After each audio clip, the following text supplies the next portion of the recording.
Hello, જય શ્રી કૃષ્ણ. કેમ છો બધા? આશા રાખું છું કે બધા મજામાં હશો. તો હવે કેરીની સિઝન આવી ગઈ છે અને અથાણા બનાવવાની પણ સિઝન આવી ગઈ છે. તો આજે આપણે બનાવીશું મિક્સ પંજાબી ખાટું અથાણું, અને જેને તમે વેજીટેબલ અથાણું પણ કહી શકો.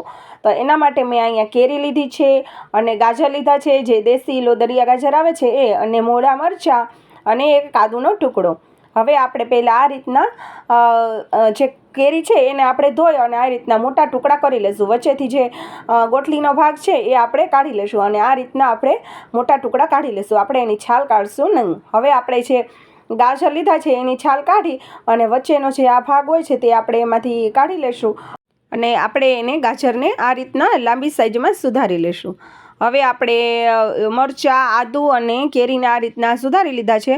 તો હવે આપણે પહેલાં એક સ્પેશિયલ અથાણાનો મસાલો બનાવશું. તો એના માટે આખા ધાણા, પછી આપણે વરિયાળી, 1 ચમચી જેટલું જીરું અને થોડીક અમથી આપણે મેથી નાખી અને અધ કચરું જેવું આપણે એને મિક્સરમાં પીસી લઈશું. હવે આ રીતનો જો આપણે મસાલો બનાવવાનો છે, અધ કચરો જુઓ, બહુ એકદમ ફાઇન પાવડર પણ નથી બનાવવાનો.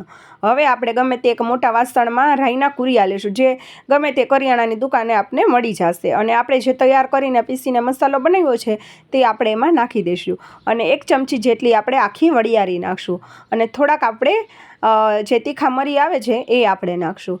હવે આપણે મસાલાને સરસ આપણે મિક્સ કરી લઈશું. અને હવે આપણે બીજા મસાલા કરશું. તેમાં આપણે હળદર અને લાલ મરચું પાવડર નાખશું. જે કાશ્મીરી લાલ મરચું પાવડર મેં લીધું છે, જે તીખું નથી હોતું, અને આ પંજાબી અથાણામાં ખાલી કલર જ લાલ હોય છે. જે આપણો અથાણું હોય છે એ તીખું હોતું નથી.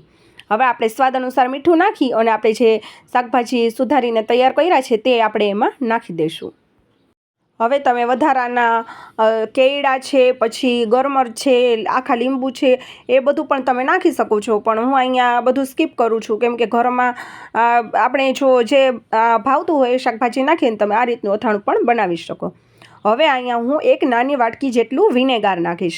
અહીંયા આપણે જે વિનેગાર નાખશું ને એના લીધે શું થશે કે તમે આ અથાણું બારે જો બનાવી અને સ્ટોર કરશો ને તો પણ એ બગડશે નહીં, અને આપણે આ વિનેગર નાખશું ને એટલે આપણે તેલની પણ જરૂર નહીં પડે. એકદમ સરસ, સાવ એમ માનો ને કે 1 ટીપું પણ તેલ નાખ્યા વગર આ પંજાબી અથાણું સરસ આપણું એવું તૈયાર થશે, અને એકદમ સરસ બારે જે પંજાબી અથાણું તૈયાર મળે છે ને એવું જ સરસ આપણે અથાણું તૈયાર થશે. હવે આ રીતનું આપણે બધું જ મસાલા સાથે બધું મિક્સ કરી દીધું છે શાકભાજી. તો હવે આપણે છે ને એને ઢાંકી અને ઓછામાં ઓછા 4 થી 5 દિવસ એને રાખશું, અને દિવસમાં 2 થી 3 વખત એને હલાવી લેશું, એટલે કે ઉથલ પુથલ કરી લેશું એમ. હવે રાઈટ 4 દિવસ થઈ ગયા છે, અને આ 4 દિવસમાં 3 થી 4 વખત આવી રીતના જે આપણું અથાણું છે એને હલાવી અને જોઈ લીધું છે. તો હવે આપણું અથાણું એકદમ સરસ, બધું કેરીને બધું ગળી ગયું છે, અને એકદમ સરસ આપણું અથાણું તૈયાર થઈ ગયું છે. એકદમ સરસ જીરો ઓઇલમાં આપણું અથાણું એકદમ સરસ પંજાબી અથાણું તૈયાર થઈ ગયું છે. તો હવે આપણે કાચની બોટલમાં અથાણાને ભરી લઈશું. જો તમે પ્લાસ્ટિકની બોટલ તમારી પાસે હોય અને તેમાં પણ તમે ભરીને જો બહાર રાખશો ને તો પણ એકદમ સરસ અથાણું બગડશે નહીં, અને એવું જ રહેશે એમ. અને જો ફ્રીજમાં તમે રાખશો ને તો વધારે ટાઈમ બગડશે નહીં. તો બસ તૈયાર છે આપણું પંજાબી ખાટું અથાણું, જે એકદમ બારે આપણે બજારમાં મળે છે બોટલમાં એના જ જેવું જ બનશે, અને બેસિક આપણે જે ઘરમાં બધી વસ્તુ હોય ને એના દિન જ બની જાય છે એકદમ સરસ ઝડપી, અને એકદમ સરસ ટેસ્ટી એવું આપણે ઘરે પંજાબી અથાણું બનાવી શકીએ.